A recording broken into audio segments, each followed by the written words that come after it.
Ok, chicos. Bueno, vamos a comenzar con la clase de introducción al cálculo, fundamentos de cálculo. Eh, Previamente, habernos presentado, haberles explicado un poquito acerca de mi trayectoria como docente y como investigador, vamos a introducirnos al tema principal. Vamos a abarcar los temas ahorita. Déjenme ver, vamos a abarcar de acuerdo a la asignatura.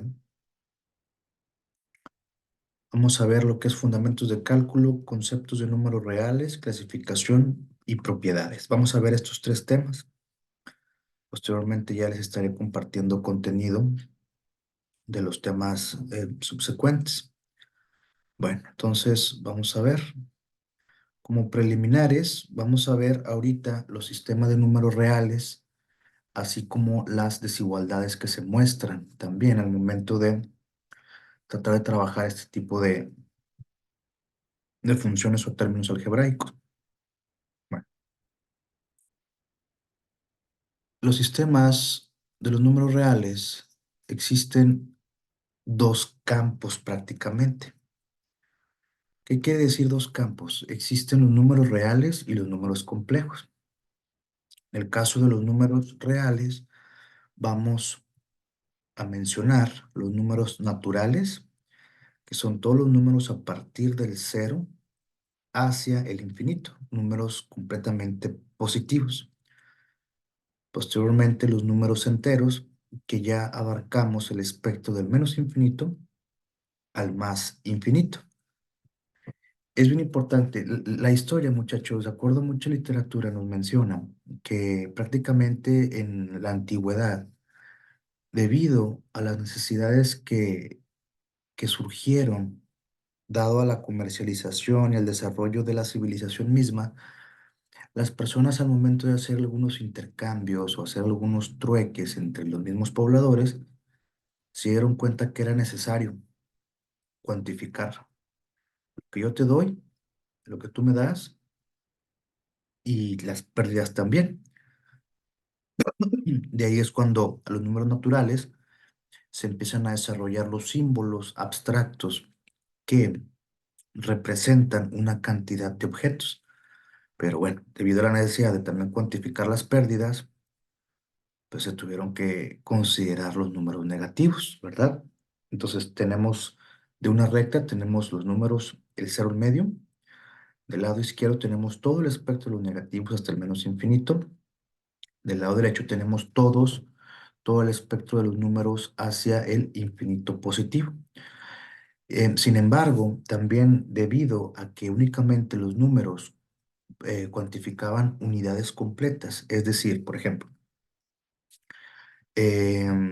medio kilogramo de arroz, el medio no estaba considerado dentro de los números enteros ni naturales.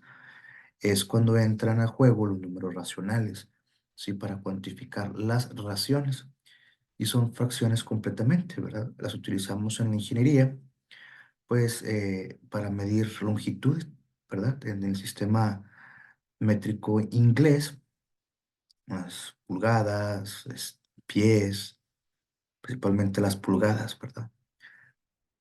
Y posterior a eso vienen los números irracionales, que al final de cuentas son números que después del punto presentan infinitos decimales. Tenemos, por ejemplo, como la raíz de 3, la raíz de 7, la constante pi y el número de Euler o la constante de Euler. Son números que completamente no son enteros y tampoco son racionales. ¿Por qué? Porque tienen infinitos decimales después del punto. Ese es el campo de los números reales. Ahora, los números complejos, fíjense, aquí está bien curioso.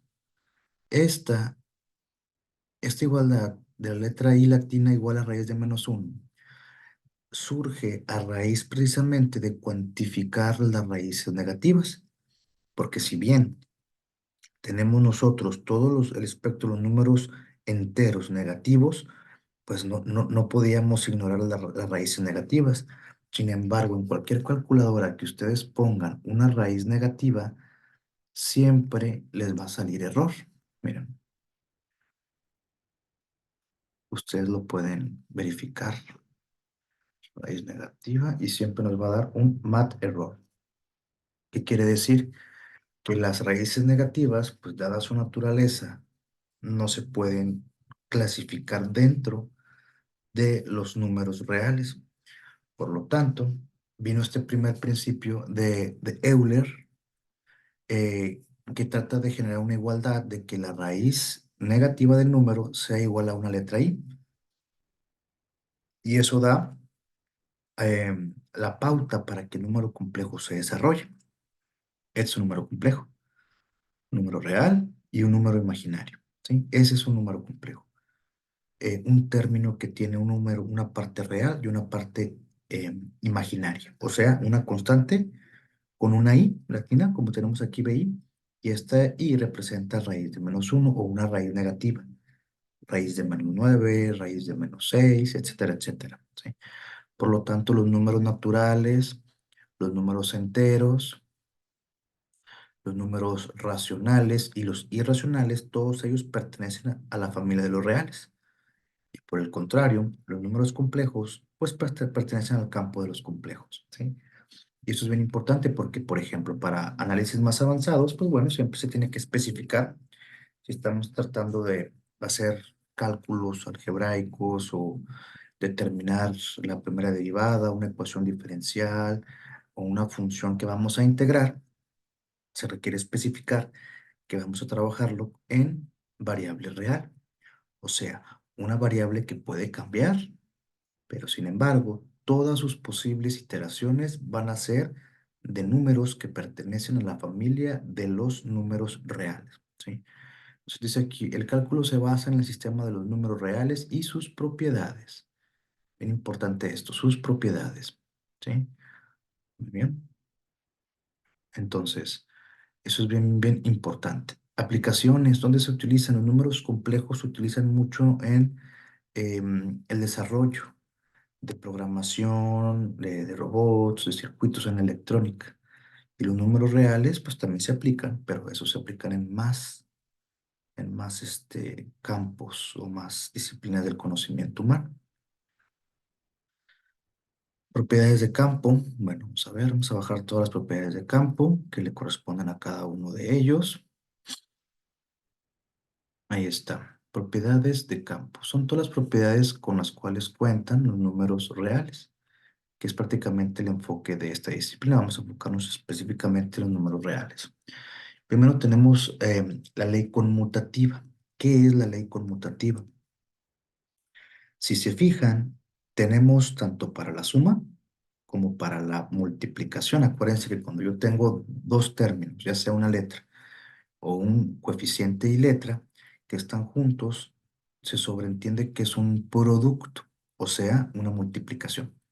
Entonces, teniendo en cuenta esto, sabemos que la x más y pues es una adición, ¿verdad? Una propiedad de suma. Entonces, si yo sumo un 2 más 3 es equivalente a si lo hago sumando un 3 más 2. O sea que el orden de cada uno de estos factores pues no nos va a alterar la suma, ¿sí? Y en el caso de la multiplicación, el orden de estos dos factores no me altera el producto. Entonces, no importa el orden, siempre vamos a obtener el mismo resultado, ¿sí? Eso se le conoce como la ley conmutativa, ¿sí? Que es esta la primera. La segunda es una ley que se le conoce como ley asociativa. Bueno, aquí tenemos un ejercicio, me faltó aquí arribita, tenemos 2 más 3 es igual a si yo sumo 3 más 2. Y en el caso de los productos, 2 por 3 es lo mismo a si yo subo 3 por 2 o si cambio ahí el orden, ¿verdad? Como resultado tenemos 6 de ambos lados del igual. Y en la ley asociativa podemos ver que dentro del paréntesis tenemos un binomio agrupado, un término agrupado de dos componentes, de y y de z. Y afuera tenemos un término que se va a sumar a la sumatoria o al resultado de y más z. Esto nos dice que puede haber un intercambio de términos. Por ejemplo, de este lado, yo tengo la sumatoria de x más y que sería este valor y este valor, y después de haberlo sumado, le puedo adicionar este componente z, ¿sí? Este que está aquí. Entonces, si se fijan, hay un cambio, ¿sí? Una serie de cambios, una serie, pues, te lo puede llamar un enroque. Debido a esto, bueno, pues a raíz de esta estructura general con letras, llevándola aquí abajito, pues tenemos que 8 más 2 es 10, tomando en cuenta o respetando el orden jerárquico de operación.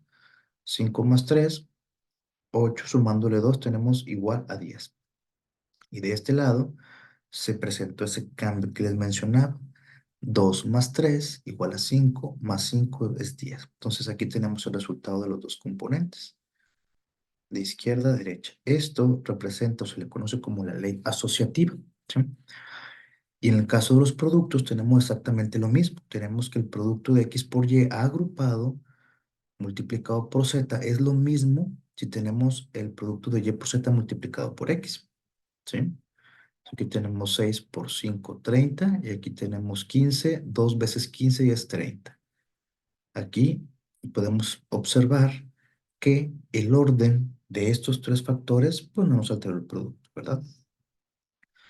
Continuando con la siguiente ley, tenemos la ley distributiva. La ley distributiva es muy similar a la ley asociativa, donde se asocian los componentes agrupados. Y de este lado tenemos que lo mismo, pero fíjense bien, la X que tenemos afuera, aquí no la tenemos sumando, sino la tenemos multiplicando. Entonces, es lo mismo, es como cuando en álgebra tratamos de hacer una multiplicación de un monomio por un binomio. Esta X puede multiplicar a la Y puede multiplicar a la Z respetando completamente el signo para obtener XY más XZ, que es exactamente lo mismo. Se distribuye el término que tengo fuera de los dos términos agrupados para formar un producto o una sumatoria de los productos de cada uno de los componentes, mostrando que la X está en los dos términos, ¿sí? Acá tenemos un ejemplo. Tenemos 8, 5 más 3, 8 por 2, tenemos 16. Y sin embargo, si ponemos el 2 multiplicando al 3 y le sumamos el 2 multiplicado por 5, tenemos 6 por 10 y sumamos estos dos, tenemos 16, ¿sí? Fíjense bien lo interesante en esta situación.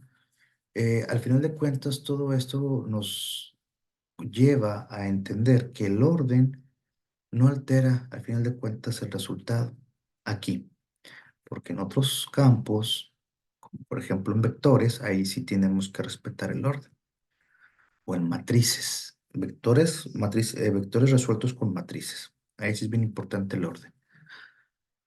Posteriormente tenemos los elementos neutros, que estas reglas, a pesar de que son muy básicas, nos van a ayudar mucho para comprender esa lógica que hay detrás en el trabajo de operaciones más complejas en materias que se van a ver más adelante.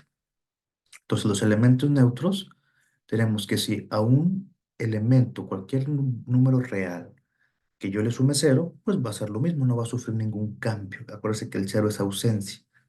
Entonces, si yo le sumo la ausencia a un número, pues me queda el mismo número. También, si yo, en este caso, multiplico cualquier número por uno, obtengo el mismo resultado aquí, miren, ¿sí? Cosa diferente que si fuera por cero. X por cero es cero, pero aquí no, es X por una X, Y por una X. Cualquier cosa que multipliquemos por uno nos va a dar el mismo término. Y los inversos, aquí tenemos, por ejemplo, si yo te debo X y te abono X, ya no te debo nada. Cero. Ahora, aquí, el inverso este lo podemos expresar también. Siempre que veamos nosotros una X así, con un exponente negativo, es lo mismo. Así yo expreso, déjenme borrar esto. Así yo expreso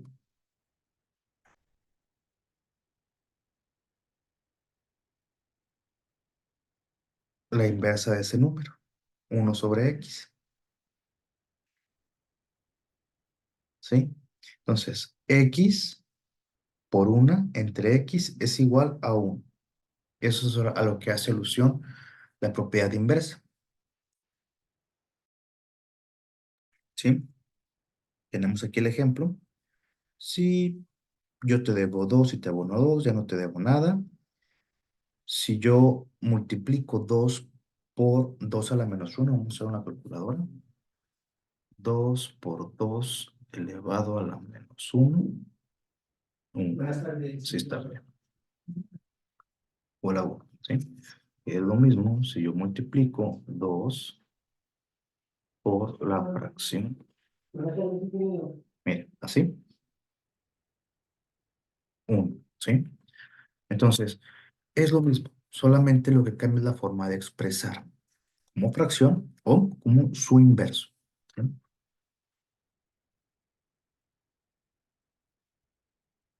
Voy a borrar todo esto.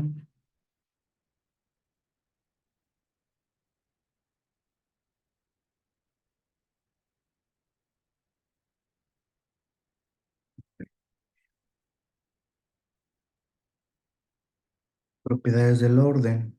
¿Qué quiere decir esto? Propiedades del orden. Bueno, esto hace alusión precisamente al preludio para poder entender las ecuaciones y las inecuaciones. Siempre que tengamos una tricotomía, ¿qué es lo que quiere decir? Es un principio lógico o una premisa lógica aplicada en, en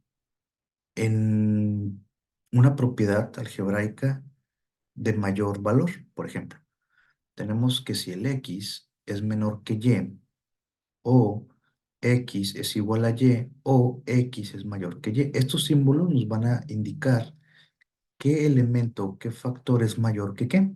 Por ejemplo, el 2 es menor que 5. Entonces es bien importante que yo sepa que estos numeritos, estos símbolos, donde esté el piquito aquí es el menor, donde esté la boquita abierta de pescado es el mayor. ¿Sí? Igualdad. Y aquí representa en este caso que el 5 pues es menor que 2, que obviamente pues no es cierto, ¿verdad que no? Porque pues sabemos todo de antemano que el 5 es mucho mayor. Pero es importante que entendamos estos símbolos que forman la tricotomía, este y este. Sabemos que 2 no va a ser igual a 5, ¿verdad? En el caso de la transitividad, aquí es donde otra vez hacemos alusión de que si x es menor que y es menor que z, por lo tanto z es mayor que x, ¿sí? Lo mismo acá. Si 2 es menor que 5 y 5 es menor que 9, por lo tanto 2 es menor que 9, ¿sí? Esa es la lógica de las propiedades del orden, ¿sí? Vamos a borrar.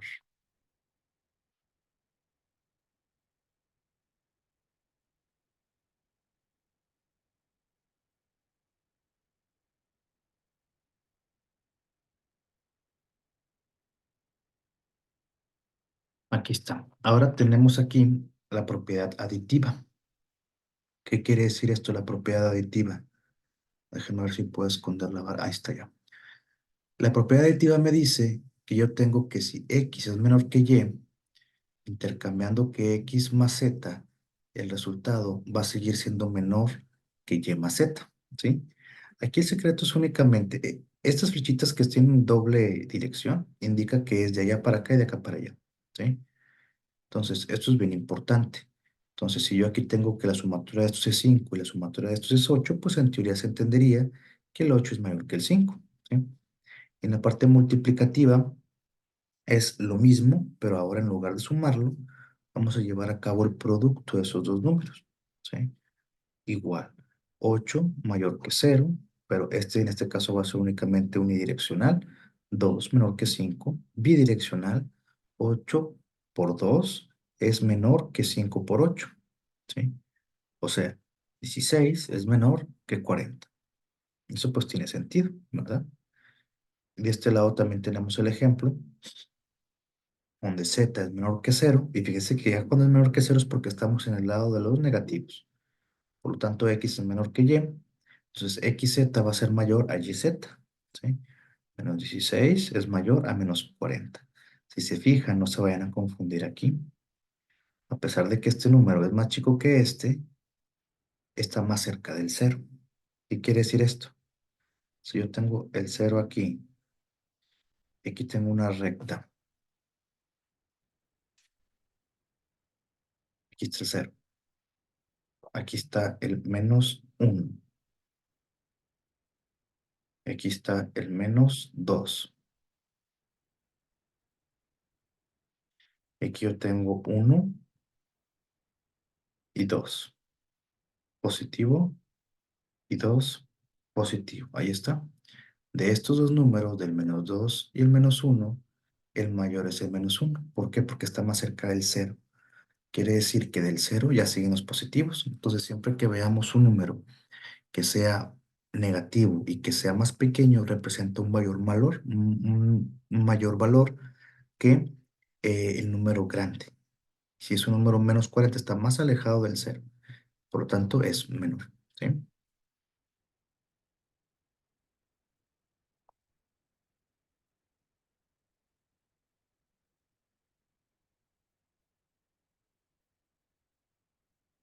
Listo.